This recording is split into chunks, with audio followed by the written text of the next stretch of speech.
Hello, and now for the Greek of today's final translation of the week for Acts 26.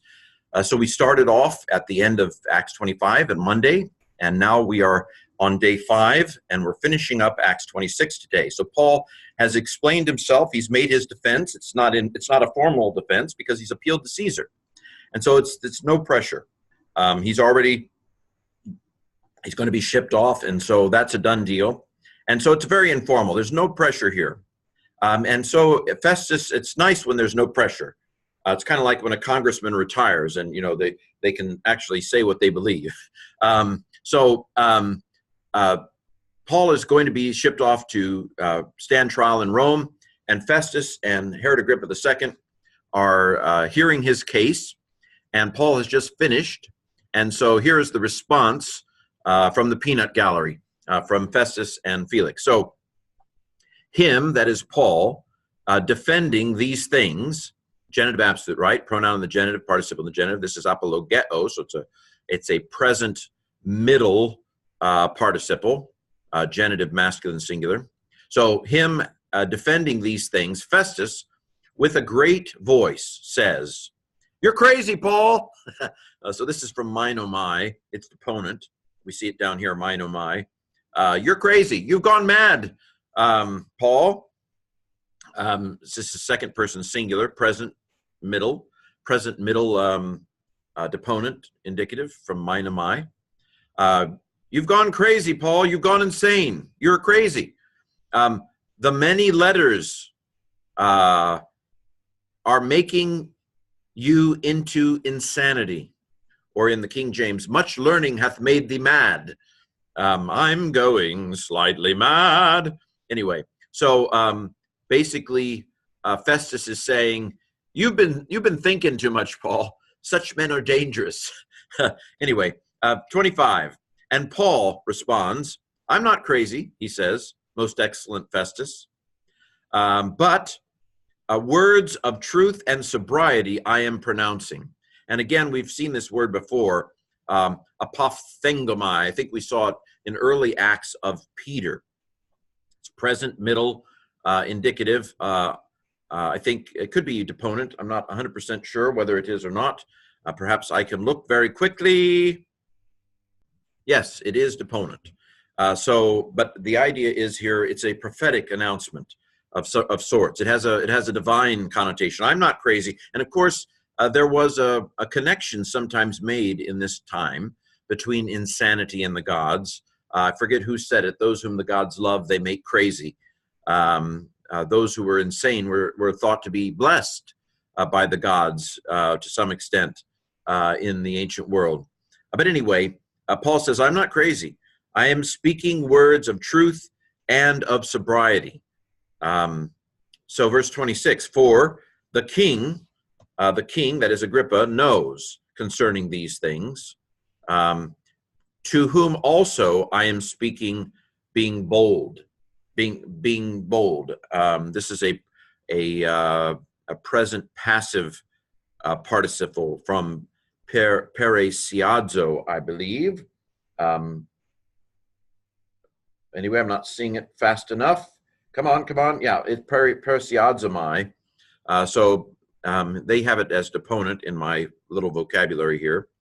To whom also I am speaking boldly, but it doesn't matter. It comes out as an active translation, one way or the other. He knows epistomai is a deponent, a word to know, epistemology, third person singular. For the king knows concerning these things, to whom also I speak, being bold. For I am not persuaded.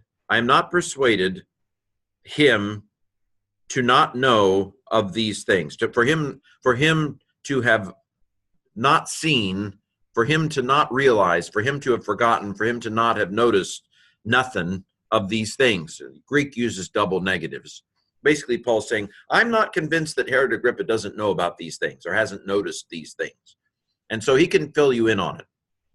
The stuff I'm saying, Paul says, is straightforward. This is what's been happening in Israel. And so all you need to do is talk to him, and he'll fill you in. This is going on. in Israel. So, what do we need to tell about the Greek here? This is a present indicative, pathomai. It's pretty straightforward, probably middle from patho. Lanthanein is this present infinitive. This type of word, lanthano, lambano, tunkano. We've seen all of those in the Book of Acts. They're the form of them is lambano, tunkano, lanthano. They're ano verbs. In all of them, the on goes away outside of the present, and this liquid consonant before the lambano, tunkano, lanthano, there's a liquid right before a consonant here. It goes away also outside of the present tense. So the aorist stem of this would be loth, just like lobbing, you an aorist, or took for tunkano, or loth as the aorist stem for this particular type of verb. Okay, let's keep going. For this is having been done not in a corner. So we have a periphrastic here, form of the verb to be and a participle. This is a present indicative of a me, and here we have, see, it gets a little beside itself. What tense? It's perfect. Ending shoved right on the stem. It's not omenon, it's agmenon. So that tells me it's perfect middle or passive. Has been done, I think I'm going to go with passive. So perfect passive participle. Men are passive participles from proso, to do. For it is not having been done this in a corner. It has not been done in a corner. Verse 27, you believe, King Agrippa, vocative, in the prophets, question mark. You believe in the prophets, right? I know that you believe. So he's doing evangelistic work here with the King Agrippa. Verse 28, and Agrippa says to Paul, in a little time you are persuading me to make Christian. You want to make Christian with me? This is aorist because the sigma alpha infinitive. And this, of course, as I said in the podcast, is the second time in Acts and the second time in the New Testament, the only two times where the word Christian is used in the New Testament. This iota may indicate a servant of Christ. I've heard that before. It's hypothetical, or a hypothesis, is that the word Christian may have been a put down at first. A lot of times the names of groups started out as put downs. You Protestant, you Methodist, you Christianos. So it could have been. I mean, it's a theory. A servant of Christ, you Christ's slave. Yeah, I am a slave of Christ. What's it to you? In such a little time, are you going to try to convert me? And Paul says, I would pray to God both in a little and in a great time, not only you, but also all the ones hearing me today, to become some such as I of the sort I am, except for these chains. Great response, inspired. So Ukes I main. Now, when you see, I've got a feel for this. Believe it or not, the connecting vowel here.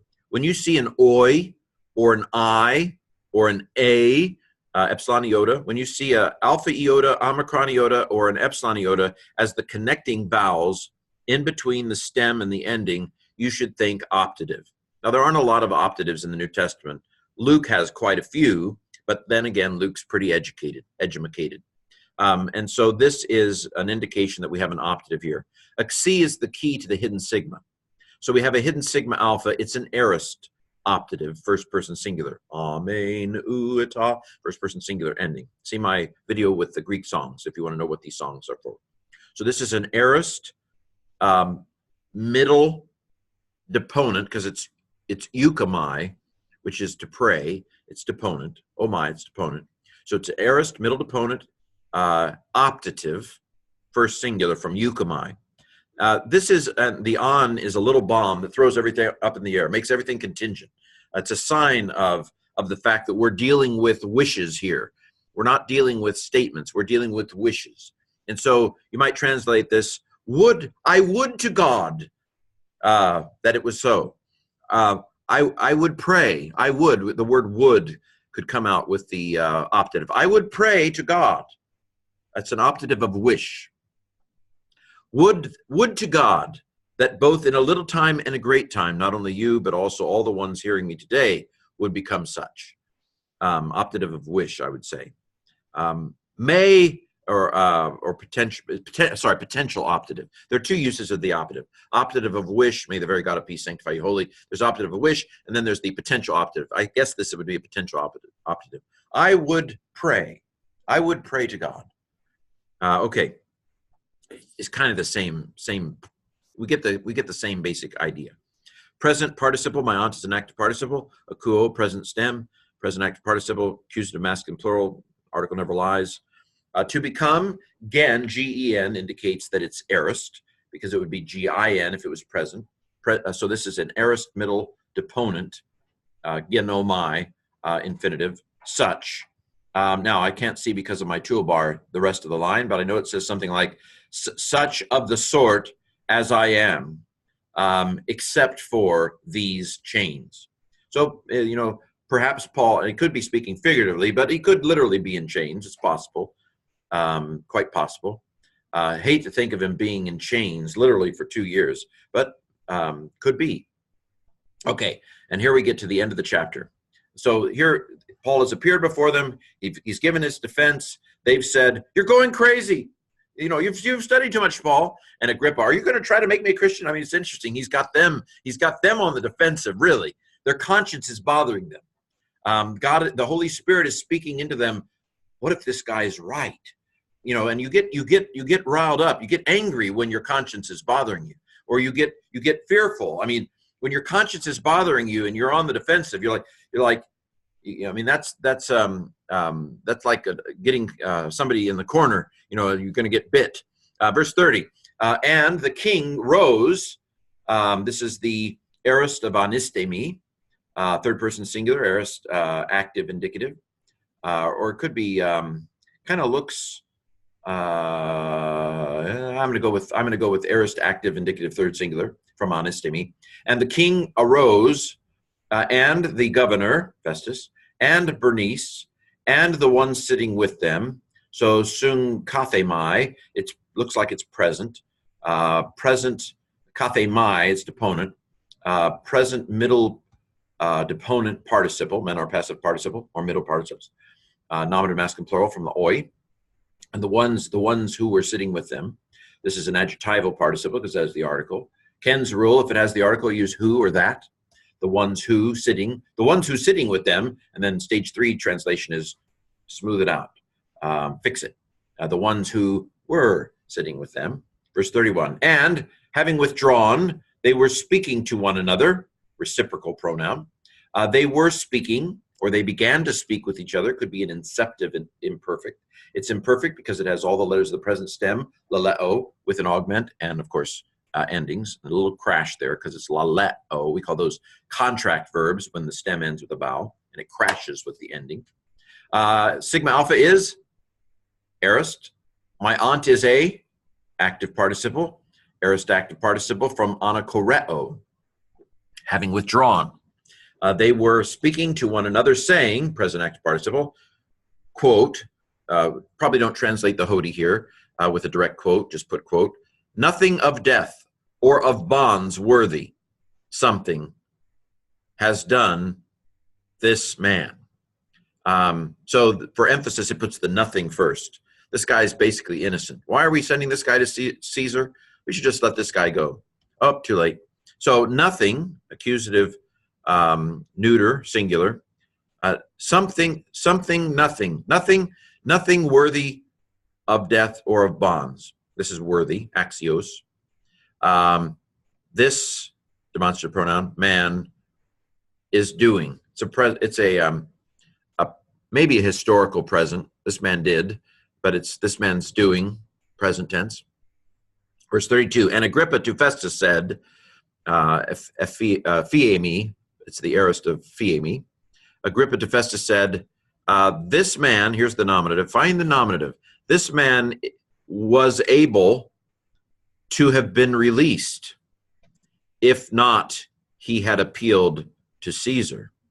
This is the subject. This man, demonstrative pronoun, was able, the imperfect of dunamai, its deponent, amai, its deponent.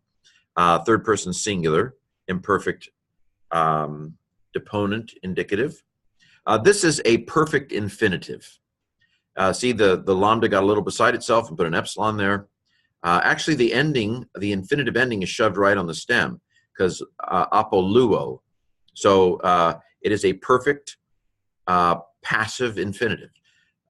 To have been released. Okay. If not, if he had not, unless he had appealed, if he had not repealed to Caesar, he could have been released. And again, we have perfect here. Epikaleo, kle is what's left of kaleo, and the kappa got a little beside itself with an augment. So this is a perfect. The ending to, I would say, is shoved right on the stem. Well, yeah. This is a weird form. I mean, we've lost an alpha. So I would say this is a perfect middle indicative third singular from epikaleo if he had not called upon Caesar. Okay, and that ends Acts 26. So we're going to begin Acts 27 next week, Lord willing. And for our patrons video tomorrow, I plan to look a little bit at Herod Agrippa II for $5 a month. You can get those right when they come out. Now, I do eventually make them public, but you have to wait about 3 weeks to see them if you're not a patron. It's only $5. Anyway, have a great weekend or whenever you're watching this video.